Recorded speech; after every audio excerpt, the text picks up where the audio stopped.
Hi guys, James at RampantLionReviews again for you today with another beer review. For this one, we are going to head down to Germany once again for the first time in what feels like a good little while. For this review, we are going to have a look at a beer from another brewery that I've never tried anything from before. These guys do some very nice beers though from what I gather, and the beer that we're looking at today is a style that I very much enjoy, but it's not one that you come across all that often, and I haven't reviewed many examples of this style here on the channel either. So really curious to see what it has in store for us. Fingers crossed it makes for another good beer, and I hope that you guys enjoy my take on this one as well. So yeah, for this review we will head to the city of Regensburg, which is in the kind of northeastern part of Bavaria, Bayern, in southern Germany, to the kind of southeast of Nuremberg as well, I guess we could say. And for this review, we are having a look at my first beer from Bischofshof Brauerei Regensburg, if I've got the names in the right order. But yeah, this particular beer is the Altvater. It comes in at 7.1% ABV. They are describing it as a Weissbierbock, but you could also call it a Weizenbock as well. So yeah, really curious to see how this one turns out. This beer was released here in Sweden as part of the Tillfällig assortment, I believe, sometime in about April. So I've had this one sitting in the fridge for a little while because it was quite difficult actually to compile notes for this brewery, and that's the reason that it sat for a little while. But yeah, 7.1% Weizenbock, this one, and like I say, not a style you come across too often. Probably the pinnacle example of this style would be the Schneiderweisse Aventinus, of course. But yeah, always nice to try styles that you know from different breweries. So yeah, looking forward to this one. Let's see how we get on. Special shout out in this video as well to my good friend Peter over at The Clueless Drinker. He used to live in Regensburg, of course, and that was one of the reasons why I actually bought this beer. When it was listed on Systembolaget, I had a look at where it was from. I saw it was from Regensburg and I thought, right, no, need to review this one, need to have a go at this. So yeah, big shout out to Peter. Make sure you check out the link to his channel in the video description below. I love Peter's style of reviewing. He's just a big sarcastic bastard, but he's a very, very good friend as well, and hopefully you'll see him on a few out and about videos with me at some point fairly soon, so keep your eyes peeled for that.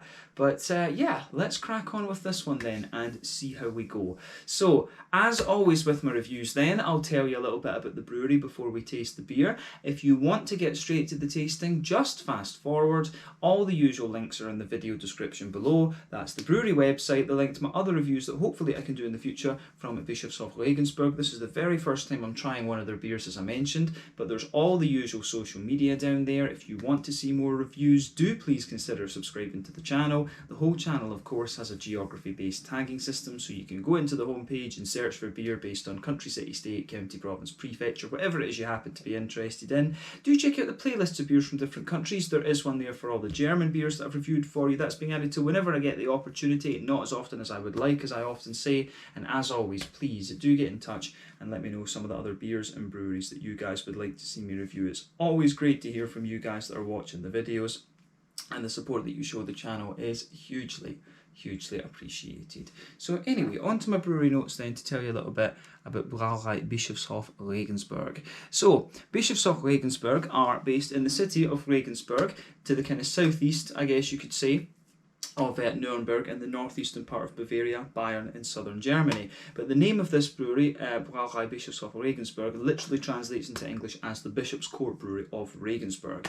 But this brewery was founded back in 1649 by Prince Bishop Wilhelm Graf von Wartenberg, and this building that it was founded in is today their restaurant and hotel.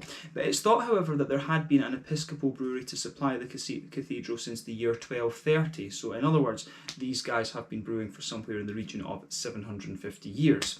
But in 1852, the brewery that had been officially founded in 1649 was converted to a boys' Episcopal school under the jurisdiction of the Regensburg Diocese, and the purpose of this school was to train priests. But later on, in 1908, the brewery was moved out to the west of the city because the necessary expansion wasn't possible in the city centre, and it continued there for a number of years. The next point marked in history is at the end of the Second World War, when the Americans confiscated the brewery between 1945 and 1948, and it produced beer solely for the occupying American soldiers. But after this time, the brewery passed back into the hands of the Regensburg Diocese, where it has remained ever since, and it's had several managers over the years. In In modern times, the brewery was headed by Hermann Goss from 2001 until 2019 when he retired, and then at this point the management was taken over by Susanne Horn, who had previously managed the Neumarkter Lamsbräu company, and she'd done very, very well with them from what I understand. But since 1973, this company, if you can call it that, or the diocese, or the same management umbrella, I'm not sure exactly what terminology to use here, but they have also been in charge of the Weltenberger Monastery in Kelheim, which is actually very, very close to Regensburg, a few kilometres to the southwest actually. And as of July 2021, under the Brauerei Bischofshof Regensburg name, these guys have produced 30 different kinds of beer according to Untappd. So yeah, that's a very kind of how do you say, mashed up history of what I was able to find out about this brewery. It was quite difficult actually to try and piece everything together because on the website there was only a few different points in history listed. Trying to search for newspaper articles and things on the brewery, you could only find a few things in the very modern era. Of course, there wasn't much history available on these guys between in the 20th century. Essentially, which was kind of interesting. So yeah, I managed to figure out that they did pass back into the control of the diocese after the Americans, and then it was just a case of different people managing the brewery after that. But yeah, that's a sort of patchwork history, I guess you could say, of the Brauerei Bischofshof Regensburg. So yeah, I hope that kind of satisfies the people who like the historical parts of these videos, but that's it for me. So if you want to learn more about this brewery, you can check out the brewery website, you can follow them on Facebook and Instagram to keep up to date with all the latest goings on, and you can check out the Rate Beer, Untappd and Beer Advocate pages to learn a little bit more about all their different beers that they do. But like I say, they have their hotel and restaurant in the centre of Regensburg, and I think when Peter and I make it back out to Regensburg, we'll need to do an out and about video there actually. So yeah, let's crack on then and have a taste of the beer itself. So I'll let you have a little look at the artwork on this one before we open it up. So as you can see, there is the Altvater with his, what is that? Is that with his malt, or is it a box of beer? I'm not sure exactly what it is he's holding there. But this beer was first introduced in 2016 as homage to the 500th anniversary of the Reinheitsgebot, the German purity law, or the Bavarian purity law, I guess we could say. There you can see the little top label on this one. And you can see that it's also got its own bottle cap as well. But yeah, kind of interesting actually. But yeah, a half-litre bottle. This one, I didn't pay too much for this. I want to say that I paid maybe about 35 Swedish kronor for this. So that translates to roughly €3.50, about £3 sterling, and I guess somewhere in the region of $4 American. And I mean, of course, this is more expensive than you would pay for it in Germany. I'm guessing that you'd pay maybe €1.50 or €2 at most for this down in Germany, because their beer prices are ridiculously cheap. I'm very jealous. But yeah, for an import beer here to Sweden, I think this is that's pretty reasonable, I would say. But yeah, a 7.1% Weissbierbock or Weizenbock, whatever you want to call it. I think this one could turn out to be very, very nice, in fact. So yeah, I think we should get this guy out and get on with the tasting then. The Brauerei Bischofshof Regensburg Altvater Weissbierbock. So yeah, let's go for it. 7.1% of this. A little bit of a beast, but you know, it's always good. We always love bocks. We always love bocks. So yeah, the story of bock beers, of course, they come from Einbeck. And they were called bock beers because the Münchners made fun of the Einbeckers' accents when they took them down to Munich, of course. And then people have obviously played with this style a bit later on. And you know, you've got Weissbierbocks, Doppelbocks, Maibocks, Hellerbocks, all of these kind of things. Lots of different bock beers that are based on the original bock recipe. But yeah, a Weizenbock, of course, as the name suggests, is simply a wheat beer, a bock beer with a bunch of wheat in it, I guess you could say. Or yeah, could you say it the other way around, a wheat beer with a bock take, with a bock inspiration perhaps. However you want to look at it though, it's a nice beer style. But yeah, so as you can see from the pour with this one, this looks quite interesting actually. So before the head disappears, so you can see that this beer poured with roughly a half finger of a frothy, I would say cream coloured head. That is going to fade away though to just be a very thin kind of foamy layer. There's one or two big bubbles sticking towards the side of the glass, a few little ones going up towards the bottom of the head there, But yeah, the colour of this one is a little bit of a surprise to me because it is actually remarkably clear, and I've checked. We'll need to check at the bottom because I don't think there's not too much sediment visible on the bottom of that bottle there. But yeah, the other thing, as I say, the colour of this beer is quite light. Normally Weizenbocks, in my experience, have been a little bit more of a kind of rich ambery caramel colour, whereas this is more along the lines of just a rich golden colour. I've seen Helles beers and Pilsners that are this kind of colour, so that is a really interesting point to make about this beer. Maybe we'll need to sugar up the last little bit of it, and we'll need to maybe sugar up the last little bit of it and put that in the glass after we do the first tasting and just check with it and see how it goes.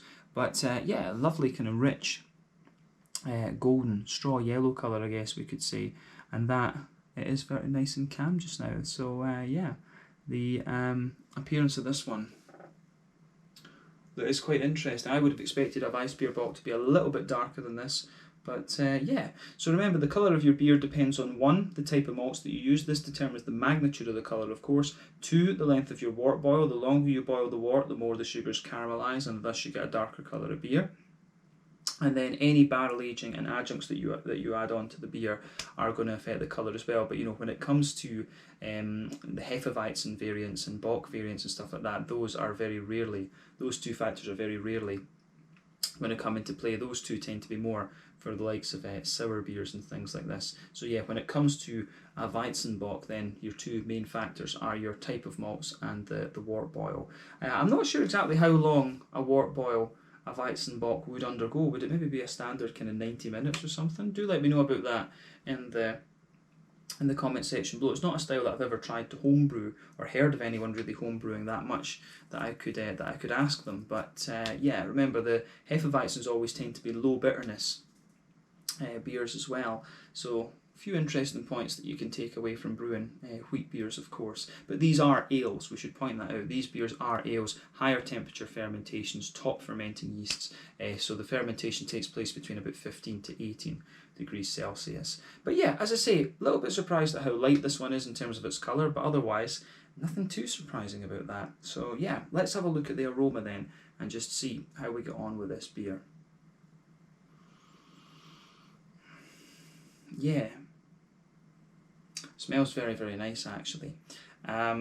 Straight away you get that typical, to me, if I was smelling this blind, I think I would reckon this one was probably a straight up Hefeweizen.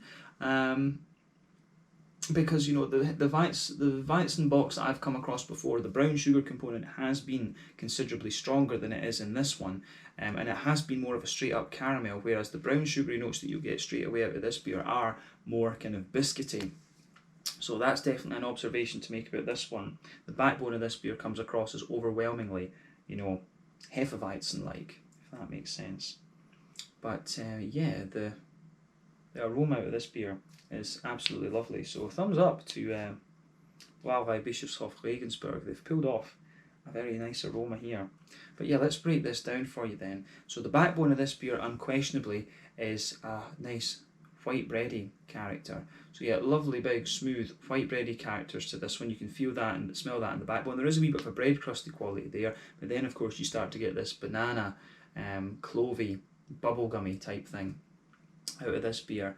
And this one to me actually comes across as quite sweet in a lot of ways. I do get quite a bit, you know, you get a lot of that sort of candied banana, the bubblegum in there as well, and it takes a little bit for the kind of clovey spice, I think, to come out of this one. There are one or two kind of woody undertones to the beer also, but as I say, a lovely kind of soft and smooth white bready character to this one. So yeah, the aroma in this beer, I think on the malty side of things, is really, really nicely done. This is definitely one of the brighter Weizenbocks that I've come across, of course.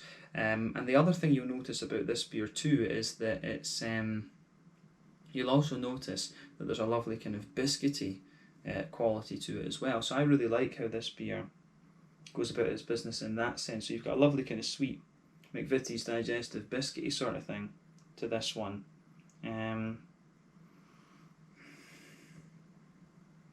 So yeah, the brown sugars in this beer, the sort of bocky side of it, it is a little bit more like a kind of Maibock, Hellerbock type thing. So you can smell I'd be really hesitant to say there's a sweet caramel to this beer. It is really more along the lines of like a McVitie's digestive biscuity kind of thing that you get out of this beer, but you can certainly smell that. You can smell it's a wee bit more concentrated in the middle of the nose almost, and then beyond that it does have a little bit more of the kind of biscuity, grainy type vibe to it. So this beer is really interesting from that perspective, we can say. So yeah, interesting things going on with this beer. No question about that. I do like how this beer goes about its business from that perspective. So yeah, typical kind of Hefeweizen malt base in this one, as I say, but the brown sugary notes for me compared to other Weissbierbocks are is a little bit different. But you know, that could be the thing. A Weissbierbock, because you also get some breweries calling their beers Weizen Doppelbock. That might be the difference. You know, a single bock beer is a lot kind of lighter than the Doppelbock, of course. So this may be a sort of technicality that we have to consider too. So yeah, but at 7.1%, it's actually about the same as the Aventinus is, and the Aventinus is considerably darker in its brown sugary elements. So yeah, there's a few things to think about with this one. As I say, these styles, I love these traditional German styles, but you know, the very small subtleties and things with these kind of these particular beer styles are a little bit difficult to know unless you're actually living in somewhere like Franconia, where it's around you like all the time. But yeah, whatever this beer is in its whole technical sense, it comes across very, very nicely. But like I say, to me, if I was smelling this blind, I would think, yeah, this is a Hefeweizen. I would think it was a Hefeweizen. I'd probably struggle to pick up on the bock element out of the malt base in this one, I think. But yeah, malty wise, this one is very, very nice, and it's you know, comes across as traditional in the sense of the word of what you would expect from this style. But on the hoppy side of things, again, it is what you'd expect. It's got a little bit of that smooth kind of earthy character that you'd expect of the German noble hops. There's a lovely bit of kind of bright floral aromaticity. It's almost a tiny touch spicy as well. Then you've got a little bit of a lighter kind of grassy, citrusy element to this one as well, which I can really appreciate. Now remember, the Hefeweizen beers and all the wheat beers tend to be very low bitterness beers, you know, about 15 IBUs normally. And this one smells as if it's going to be kind of the same. There's not too much of a it's got a nice kind of hoppy freshness to it in a sense, but it's not going to blow the head off you in terms of bitterness, I suspect, this beer, just going from the aroma. But yeah, smooth little bit of earthiness in there, some nice bright floral aromaticity, and a bit of a kind of lighter, fresh, grassy note coming out of the beer. But yeah, on the fruity side of things then, you've got some interesting points here. So you can certainly, for me, there's a lot of dried kind of apricot-y character to this one. You can smell a little bit of the kind of banana notes. You've got some nice kind of peary, apple-y esters coming out of the beer as well. I do want to say that there's maybe a wee teeny hint.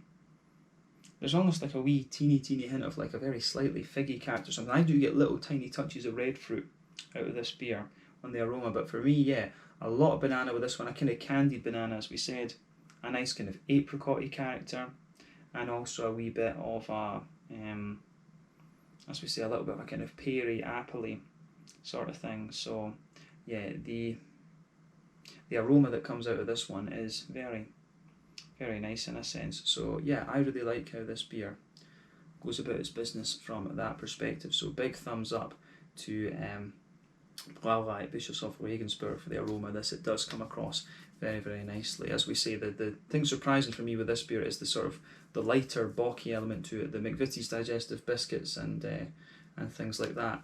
So yeah, interesting stuff, I have to say. Take a bit of time and enjoy that aroma before you get stuck into it. But it's time for us to try this beer now. So this one is the Altvater Weissbierbock, 7.1% Weizenbock from Brauerei Bischofshof Regensburg in Regensburg, Bayern, Germany. Let's get stuck into this one. Slange, skull, cheers. Let's go for it.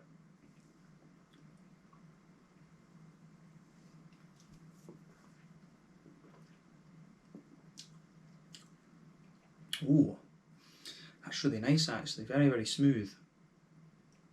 Yeah, that's a really well-rounded beer, this one. So thumbs up to them, as I say. That's good.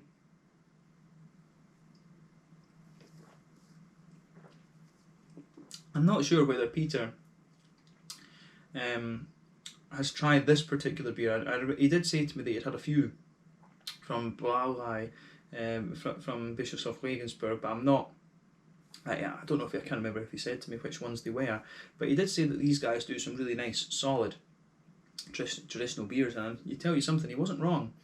This one is very, very nice. I should also point out as well, because I always get comments on this from German viewers.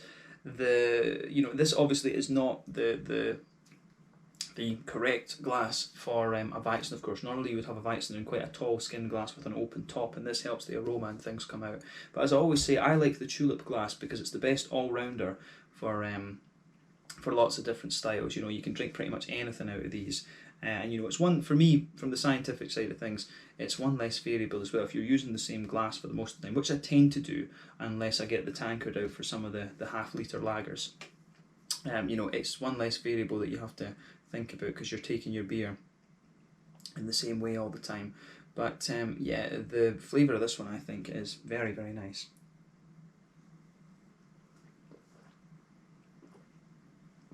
And most of my reviews since the early days have been in tulip glasses. I just enjoy these. But yeah, this one is very nice. Let's just see if we can get the rest of this in. We'll just check to make sure. See if this one is going to haze up a little bit more.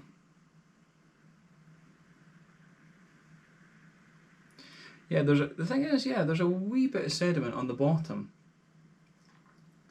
of the bottle of this one, but yeah, really not a lot. I can actually see through the bottle, in honesty as well, so you can see it is going to haze up a little bit now, and that's the last of it. So yeah, you can see, yeah, there's not that's as much haze as you're going to get out of this beer, actually. So there we go. Yeah, you can see there is a wee bit of a difference there now. So it is a little bit kind of more murkier and kind of caramelly in colour. Now we've got a nice wee bit of head on it there as well. So yeah, see, when we try it without the haze, it's quite, as we say, it's quite a very smooth and kind of silky beer. But with the haze, let's see how it goes in this sense.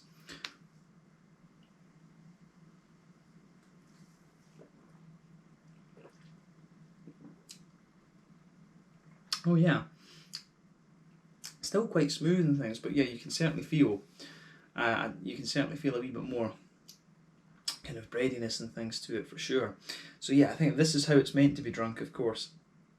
But yeah, yeah, interesting for sure. Interesting stuff. You can see it had sedimented a little bit, but there wasn't, you could see in the bottom of the bottle there was only a teeny little bit of sedimentation in this one. But that's going to happen when when it's been imported from Germany up here. That's going to take a few weeks, and then I've had it in the fridge for, about 2-3 months, something like that. That's going to happen. But yeah, with the haze in it, it tastes, quite similar. As I say, it just thickens up the mouthfeel a little bit, and it's not quite as slick as it was before. It turns out to be a little bit more almost creamy. But let's break down the flavour for you a little bit and describe what's going on.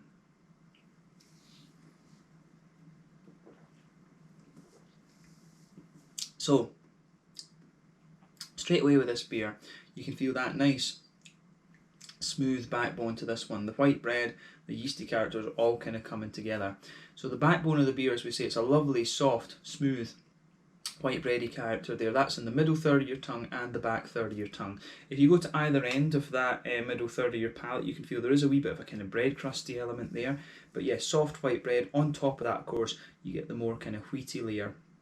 And then you can feel the yeast on top of that. The Hefeweizens, of course, are very yeast-heavy beers.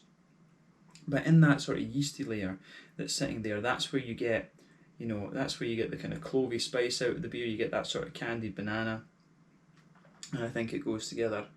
Very, very nicely. So yeah, the fruity side of the beer and stuff like that as well matches up with this really well. But the backbone, the malty backbone of this one and the yeasty backbone, it's really interesting. Soft white bread, a little bit of a smoother wheaty layer on top of that, then you get the kind of yeasty elements sitting in there. So yeah, definitely a wee bit of a kind of clovey spice to it. You can feel the nice kind of sweet bananas, particularly just in the middle of the palate there. So yeah, that works really, really nicely for sure.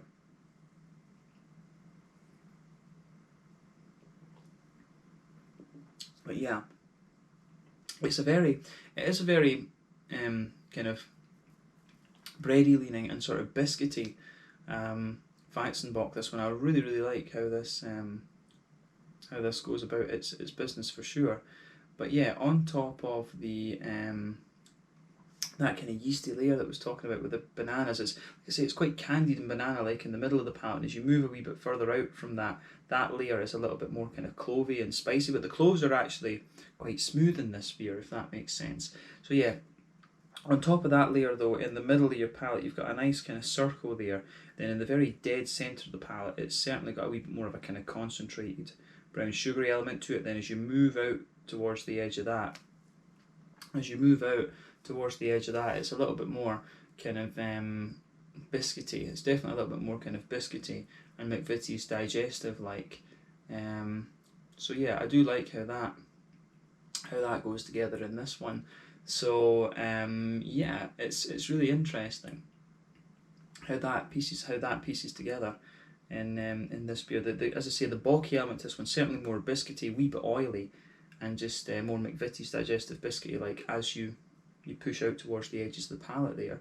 So yes, it's quite a straight shooting Weizenbock, this one. It gives you all the flavours you would expect, and they come out in a really nice way. You can't really ask for much more than that. So yeah, white bread, smoother kind of wheaty layer to this one. The wheat in this beer is instantly very smooth. Then you get the more yeasty elements to it, the cloves sitting in there, and then you've also got, the cloves out towards the edges of that middle third of your palate, the sort of more, how would you say, the more kind of candy banana elements sitting in the middle of it. Then underneath the kind of central circle of the beer, you've got a little bit more of a kind of you've got a bit more of a kind of concentrated biscuity sort of thing, sweet brown sugar in the very dead centre of your palate. Then from the centre of your palate you move a wee bit further out towards being a little bit more kind of a grainy biscuit sort of thing. McVitie's digestive biscuits in this one for sure. So that, I think, is the bocky element of this beer. What you'll also notice is that underneath the kind of front half of that middle third of your palate, you get a bit more of a kind of woody undertone building up to the beer, and I think that works really nicely in this one for sure. So yeah, interesting stuff, I have to say. But that covers the middle third of your palate in this one, I think, as much as we need to. Let's focus on the back third of your palate. So border region between middle third and back third of your palate, again you get a wee bit of a kind of bready yeasty build up there, and a wee bit that kind of lingers there into the aftertaste. But then yeah, the back when you go into the back third of your palate, there's a sort of white bready base to it. There's a wee bit of bread crust in there. Then there's a more kind of yeasty sort of thing sitting on it. You get the more yeasty layers sitting on top of that. But what you'll find on the back third of your palate is those yeasty layers are a bit taller. They're a bit taller, and you've got some nice more airy, bready elements to it in there, as I say, which is great. So when you start at the back third of your palate, you can feel that the flavour is considerably taller. So when you come further forward, you can feel the flavour just condenses down a little bit. Then as you go into the middle third of your palate, the flavours are a bit more squashed together. So yeah, you can feel how that just kind of pushes, it just kind of presses together. And the flavour that when you start at the back of your palate, as I say, the kind of malty yeasty side of things, they start quite tall, then they condense down, and then yeah, quite squashed together like that, which is very, very nice. So yeah, interesting dimensions to the flavour of this beer. But on the hoppy side of things, back corners of the palate, there's certainly a little bit of a smooth earthiness to this beer. Remember, Hefeweizens, like I say, all kinds tend to be low bitterness beers. But yeah, a nice little bit of smooth character in there. As you move further forward, it's a little bit more herbal, and then as you reach the kind of front corners of the palate, it's certainly a little bit more kind of floral and aromatic. But the floral aromaticity in this beer, as I say, is quite smooth, because you're talking about 15 IBUs with this one, definitely. But then round the front curve of the palate, the beer is lighter and more grassy for sure.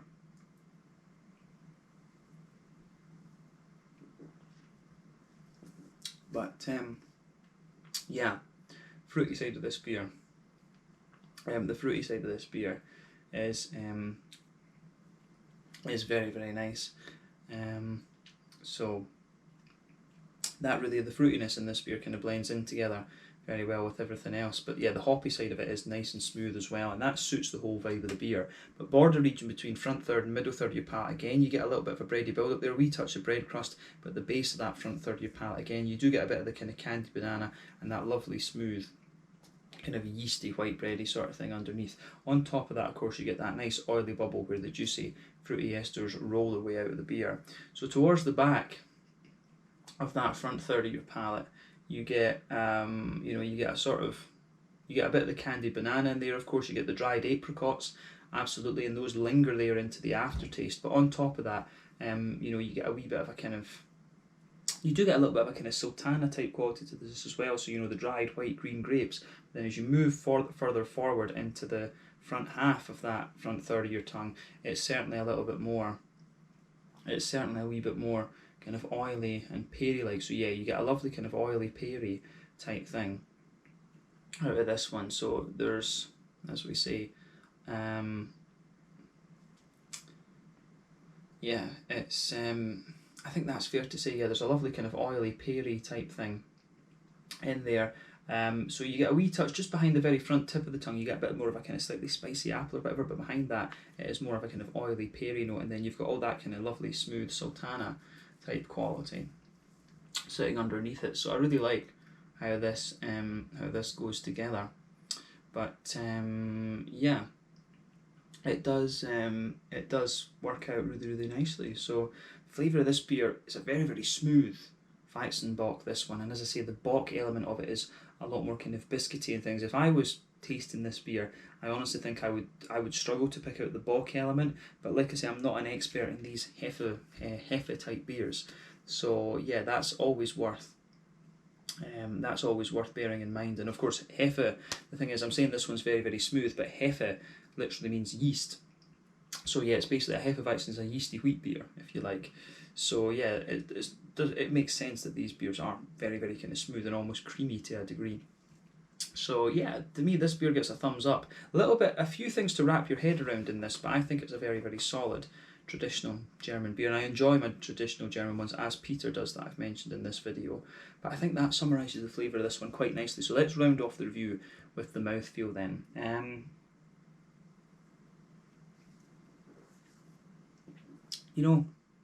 It's kind of towards the bottom end of mid-bodied, this beer.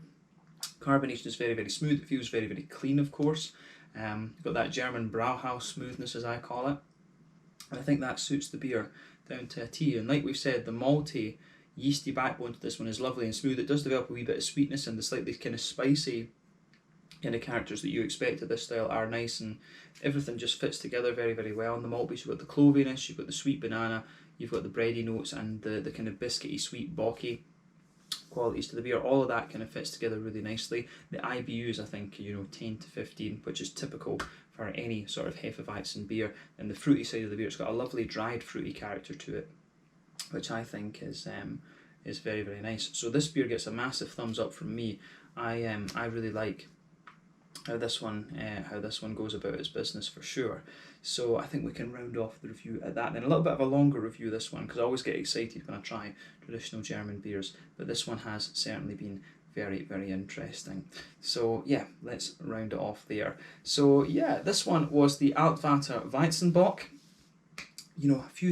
Quite a few bits of food for thought in this review, in my opinion. But this one, the Altvater Weizenbock, 7.1% ABV from Brauerei Bischofshof Regensburg in Regensburg in the northeast of Bavaria in Germany. Really interesting beer this, and I'm glad I got the chance to try it for you. I can feel it going to my head already, actually, with this one.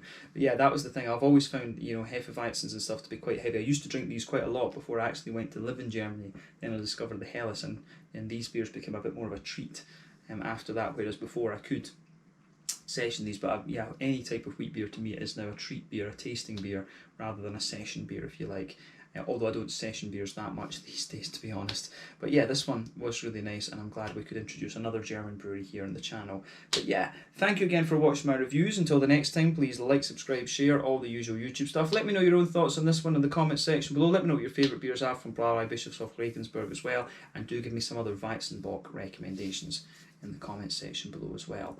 But yeah, thank you again for watching. Check out my social media, and I'll see you guys on the next one. The Altvater Weissbierbock from Brauerei Bischofshof Regensburg in Regensburg, Bayern, Germany. Slange, Skål, cheers, and Prost.